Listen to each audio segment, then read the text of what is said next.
As protests continue across the country in response to George Floyd's death, some are showing their support for law enforcement. A Back the Badge rally in La Crosse was organized by Jesse Eben, a Republican congressional candidate for Wisconsin's 3rd District.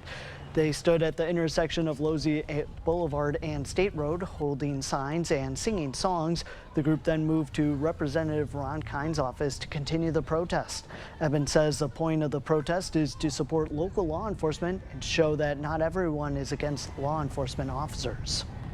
So Wisconsin's police officers and law enforcement agencies are held to some of the highest standards in our nation, and we should be very proud of that, and so we need to show support. Eben also said that Kind's position of getting rid of qualified immunity puts the entire community at risk. A statement from Kind's office says, in part, quote, over the past several weeks, Congressman Kind has been listening to demonstrators, community leaders, faith leaders, and law enforcement across the district about how we move forward as a country. He's working to unify our country and having real, honest, hard conversations about how to make America a truly just and equal place for all. While the Back the Badge protest carried on, a counter-protest followed the group. Organizers said they quickly came together to have this counter-protest when they heard about the Back the Badge rally earlier this week.